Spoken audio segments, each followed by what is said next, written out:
En la vida hay personajes muy importantes, hay personajes familiares fundamentales. Los padres son obviamente uno de ellos, pero hay otros personajes que nosotros podemos buscar un consejo y tener sabiduría.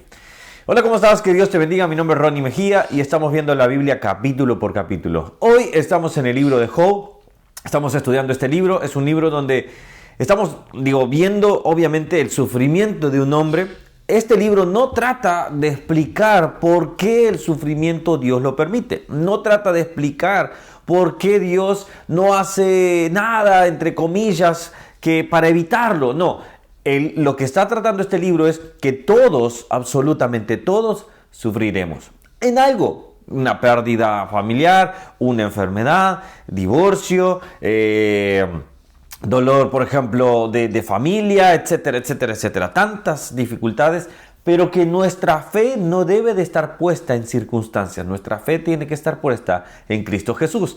Cuando basamos eso así, entonces vamos haciendo. Obviamente, cuando vamos avanzando en la palabra, como matrimonio, como persona, como padres, vamos mejorando ciertos aspectos que pueden estar mal y que pueden evitar un desenlace incorrecto. Bueno, hoy vamos a ver este capítulo donde vamos a ver que empieza a hablar su otro amigo, Bildad.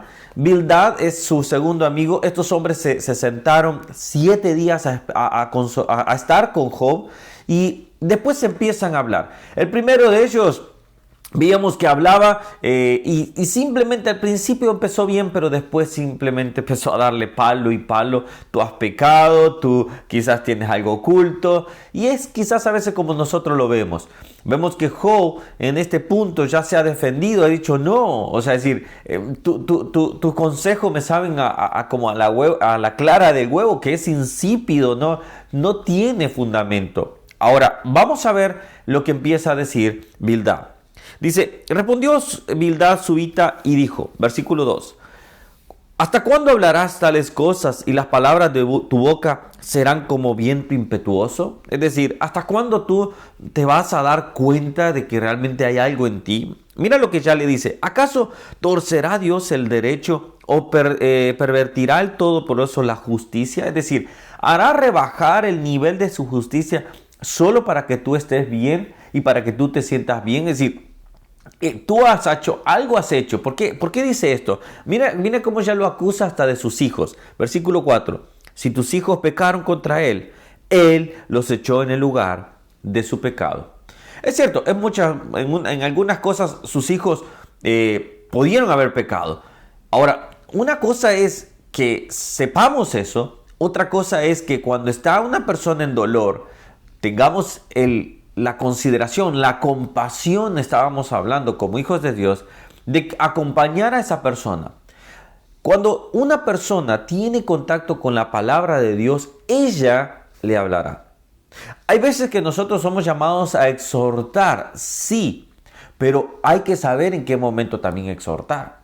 Hay que saber en qué momento nosotros tenemos que proferir un tipo de palabra. El Señor nos va a indicar, pero en un medio de un dolor, tenemos que empezar a consolar. Cuando la persona ha sido consolada, cuando la persona ha sido restaurada, vamos teniendo estudio bíblico que esa persona se dé cuenta que por medio de la palabra encuentra eso. Ahora, si el Señor te da una palabra que tienes que hacerlo, bueno, es muy específico, pero en realidad tenemos que tener mucho cuidado. Ahora bien, no por tener temor de dañar, porque puede ser eso edificación también, pero el punto es que estamos frente a un dolor, a una persona que está en enfermedad, una persona que está totalmente pobre, una persona que ha perdido todo, ha perdido a sus hijos. No necesita otro palo más, no necesita otra piedra más, lo que necesita es consuelo. Bien, vamos a continuar. Ahora, no quiero que esto confundir que no debemos exhortar. ¿Hay exhortación? Sí, pero también debemos saber en qué momento lo podemos hacer y cómo la palabra nos va guiando. Por ejemplo, Jesús encontraba a un enfermo y le decía, capaz que tú has pecado, pecador. No, él iba y lo consolaba, iba y lo sanaba. Ese era Jesús, obviamente. Quizás nosotros no vamos a sanar, pero podemos orar por fe que pueda ser sano. Pero de ahí a otro punto de la fe, del milagro. Ahora, cuando vamos viendo esto, vamos viendo que este hombre ya empieza a atacarlo. Y así sigue continuamente en su discurso. Ahora, me gustó un versículo que creo que acá es donde vamos a empezar a lo que empecé al inicio. Vamos acá al punto central. Versículo 8 dice, porque pregunta ahora a las generaciones pasadas y disponte para inquirir a los padres de ellas, pues nosotros somos de ayer y nada sabemos, siendo nuestros días sobre la tierra como sombra. ¿No te enseñarán ellos y te hablarán y de su corazón sacarán palabras? El versículo 8 dice, porque pregunta ahora a las generaciones pasadas. Esto se está refiriendo a esos personajes que decía al inicio que tienen un papel muy importante, los abuelos. Hay personas que quizás en un principio tienen por menos a las personas mayores, mas cuando son personas que tienen sabiduría, más aún cuando una persona tiene temor de Dios, más aún cuando un abuelo es una persona que se guía bajo la palabra de Dios. Qué importante, qué fuente de sabiduría se tiene ahí. ¿Qué fuente de sabiduría se tiene una persona que está teniendo temor al Señor, que busca de sus caminos? Y qué mejor quizás si su vida ha sido entregada, ha sido estado al servicio. Y qué mejor que pensar y decir, Señor, ayúdame a tener a esa persona, a ese abuelo, como un pilar dentro de mi vida. Quizás tú tienes a unas personas y tú dices, bueno, pero lo que pasa es que mis abuelos quizás esto y lo otro, pero tienen sabiduría. ¿Sabes qué dice Proverbios? Quiero leerte lo que dice Proverbios 15:22. Dice, los pensamientos son frustrados donde no hay consejo, mas en la multitud de consejeros se afirman. ¿Estás buscando consejo? ¿Estás buscando a una persona que te pueda dar un consejo? Quizás lo tienes al lado y tú no lo has considerado.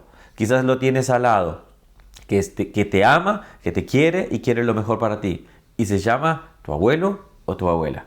Algunos de nosotros ya perdimos ese hermoso ser. Pero si alguno lo tiene, busque sabiduría de ellos. Si tiene temor de Dios, aún más todavía. Porque sabemos que Dios lo va a usar para darte gran consejo. Bueno, que Dios te bendiga. Tengo una frase que me encantó y me gustó, se los quiero regalar. Dice, me encantó, la encontré en internet. Dice, los abuelos son los pasos a las generaciones futuras. Espero que tus pasos sean guiados también por Cristo Jesús y por personas que te quieren y te aman y te pueden desear lo mejor. Que Dios te bendiga, suscríbete al canal, dale a la campanita, si no, no te avisa que está en las notificaciones todas, si no, no te avisa que hemos subido un nuevo video. De lunes a viernes estamos aquí, así que te espero para aprender de la Biblia capítulo por capítulo. Chao, chao.